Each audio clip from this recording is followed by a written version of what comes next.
نحمده و نصلی علی رسوله الکریم و علی آله و اصحابه اجمعین. یک معجزه و یک طریقه خصوصیت به سوره یاسین شریف. اگرچه قبلا این را مخواندم لیکن یک خاصیت جدیده را من در کتاب پیدا کردم. حضرت ابی قلابه از نبی کریم علیه السلام نقل میکنه: من قرأ سوره یاسین غفر له. سوره یاسین شریف هر کس، هر برادر، هر مسلمان بخونه گناهش بخشیده میشه. هر گرسنه بخونه پروردگار سرش میگردانه، یعنی اقتصاد خوب برش میته، فقرش از بین میبره، گرسنگی که در زندگی داره الله متعال برش امداد غیبی از رزق میکنه. سیوم، کسی که گم شده، مفقود شده، سوره یاسین شریف را بخوان الله متعال راههای گم شدهشه راست میگردانه. راه گم شده به راه راست میاد. یک کسی در جای میره گم میشه، در مرز ترکیه و ایران گم میشه، در اصل مقصود نمیرسه، از راههای گم شده به هدایت و به راه راست میاد. اگر کسی این سوره یاسین شریف را سر طعام بخونه، سر دیگ برنج و پلو و در سر غذا بخونه، اگر شف بکنه، از این خاطر بخونه که کم است. من قرأها علی طعام خاف قلته کفاه، یعنی برکت میتلا. امی بزرگا که اگم خیرات چی میکنه، میگه قاری صاحب سری دیگ یک قرآن بخوان، میگنه مردمای امی مزارع ما و شما، هر کسی که سری غذا و سری دیگ و سری طعام سوره یاسین بخونه، شما خوف داره که نان رسیدگی نمیکنه، الله متعال برکت سوره یاسین او را کفایت میکنه به شما میرسانه. اگر کسی بر بالای کسی که سکرات موت است میمیرد، سوره یاسین بخونه هون علیه، الله سکرات موت آسان میگردانه.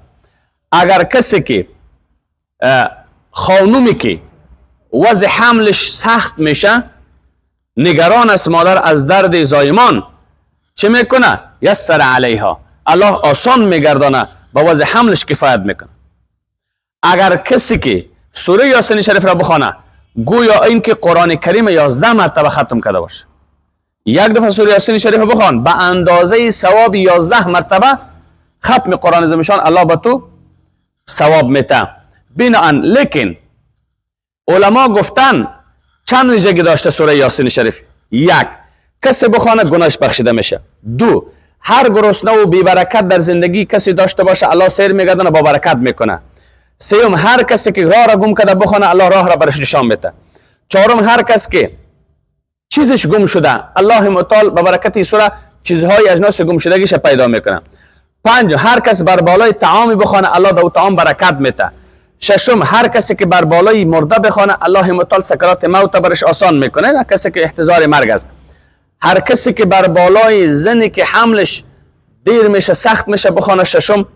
هفتم، الله متعال وضع حملش آسان میگردانه. هشتم، هر کسی که سوره یاسین شریف را بخواند به اندازه 11 مرتبه ختم عظیمشان قرآن کرده باشند، ختم عظیمشان قرآن کرده باشه، اما قدر ثواب را الله برش میده. لیکن هر کاری که میخوای انجام بدی امی مشکلات حل شوه، گفته 41 بار بخوانه. یعنی یک دفعه هم درست است، کارهایی که بسیار دشوار بوده باشه 41 دفعه بخوان الله متعال اما تو آب روان مانند سیل مشکلات سخت تا رفع میگردانه، الله متعال مشکلات تا خلاص میگردانه. بسم الله الرحمن الرحیم. عزیزان گرامی، یک درس مهمی در راستای اصلاحات و پرهیزگاری. اگر این 7 چیز ما متوجه باشیم، از هلاکت، از شکست، از گناه ما مبرا میشیم. 7 چیز یا 7 گناه هست انسان هلاک میکنه، انسان شکست میده، معنویت انسان، کمال انسان، تقوی یک انسان و پیشرفت و ترقی یک انسان ضربه میزنه. بنابراین از 7 گناه بپرهیزید. بسیار حدیث زیبایی که به ما راهنمایی شده از طرف پیغمبر علیه السلام. ابی هریره صاحب این حدیث بیان میکنه از پیغمبر گرامی علیه السلام. چه میگه؟ از 7 گناه مهلک پرهیز کنید. پیغمبر گرامی علیه السلام اومد تا گفت از 7 گناه هلاک کننده تباه کننده بپرهیزید. یک. پس صحابه سوال کردن که 7 گناه و 7 کرداری که انسان هلاک میکنه بنده هلاک میشه و 7 کدام هستند؟ پیغمبر علیه السلام جواب داد که شرک بالله است. یعنی کسی که به ذات و صفات خدا شریک مقرر کنه او تباس هلاک است، ناکام است.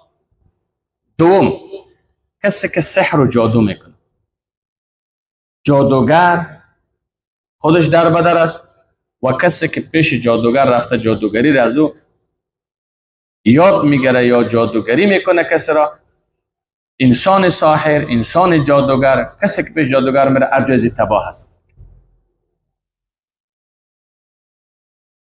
این دو. سوم، قتل نفس. سوم گناهی که انسان هلاک میکنه یا کسی را به ناحق بکشی، خونی کسی را به ناحق رساندن، تو قاتل تباه هستی. مگر در 3 صورت. در 3 صورت خونی کسی را بریزان به نام از بین بردن نفسش جایز است. یکی زندار شوهردار زنا کند سنگسار شود. دوم، کسی که مرتد شود از دین بگرده اونم 3 روز مهلت داده شود. باز اگر ایمان نیاورد از شکش نبرآمد باز دار میزنه قاضی. سوم صورتی که خون کسی جایز است ریزاندنش کسی که قتل قصدی بکنه، و قصد کسی را بکشه، باز قاضی ام قاتل قصاص میکنه. غیر از این خون ریزاندن و قتل نفس ناجایز است، حرام است. این چند گناه شد؟ شرک 1، سحر 2، قتل ناحق 3. چهارم، سودخوری، سودخور، ربا. سودخور اگر سود میخوره سودخور هلاک است. امسال، فردا سال، 10 سال، 15 سال بالاخره تباه میشه. او روز به ما کسی گفت که فلانی قدر دنیا و سرمایه داشت مرد، فعلا حولی ها را میفروشه، او را الله ببخشد رشوت میخورد. همه کس میدونست که رشوت میخورد. گفت که حولی ها فروخته میشه، در دینش داده میشه، با داشتن هزار دلارها و لک دلار. یعنی سودخور تباه است، رباخور تباه است. این چند شد؟ والعالم 4م شد. 5م، خوردن مال یتیم. کسی که مال یتیم را میخوره، مال یتیم میخوردگی تباه است. مال یتیم خوری آتش خوری. در خانه ای که یتیم عزت میشه، یتیم پرورش میشه، او خانه برکت، خیر و عافیت داره. 6م، روی گردانیدن از میدان جنگ و جهاد. سنگر جهاد داغ می جنگ مجاهد، بی‌غیرتی میکنه، سنگر جهاد اعلام میکنه، امی وطن و خاک به کافر تسلیم میکنه. فرار از سنگر جنگ و نوامیس را زیر دست ظلم یهود و نصارا انداختن، امی مجاهد الله هلاکش میکنه که باید سنگر اعلام نکنه. 7م، تهمت زدن و زن پاک دامن، نسبت زنا کردن. مرد پاک دامن، زن پاک دامن، اگر کسی در دنبالش تهمت زنا میزنه، همین تهمتچی تباه است. همین گناه تهمتچی گناه است که را هلاک میکنه. در زمان امام مالک رحمت الله علیه یک سیاسر فوت کرد. بعد از وفاتش زنا و سیاسرها ایره شستشو میکرد. در حین شستشو یک زن بدگمان تهمتچی وقتی که دست خود را در اندام مخصوص زن در امو استقامت ها به خاطر استنجا میبره، در دل خود چی میگه؟ شاید به این شرمگاهش امی زن مردگی را میگه مرده شوی، چقدر گناه با شرمگاه کرده باشی. همون لحظه دست امی زنکت میگه دمو اندام زن مردگی متوفا چسبیده بود. میگه هر چه کس بکد خطا نمیشه.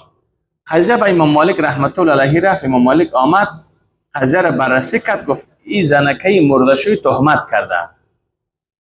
سوال کرد، گفت این مرده را میششتی در دل چی گپ گشت؟ ما گفتیم که شاید چقدر گناه به می شرمگاهی خود کرده باشه. گفت تهمت کردی. دیگر راه کنده شدن و خطا شدن دست نیست، فقط تهمتچی 80 شلاق بخوره. این زنکه تهمتچی را 80 دوره میزنه، ده 79 ده 80 میرسه، زنکه دستش از همون جای محل مخصوص خطا میشه، جدا میشه. یعنی تهمت زدن تا انسان های تهمت چی هلاک است. این 7 گناه مهلک تباه کننده از بین برنده هست و این 7 گناه کبیره هم است. 7 دانه نیست گناه کبیره، زیاد است، ولیکن 7 در حدیث روایت شده بیان کرده هر کسی که به هر گناه کبیره دست بزنه هلاک میشه، آخر ورشکست میشه. خصوصا در آخر زمان غیبت و تهمت زیاد شده. انسان ها که رو به سقوط و رکود و انحطاط هستند فقط از تهمت، از غیبت. غیبت هم به ما بیگانه نمیکنه.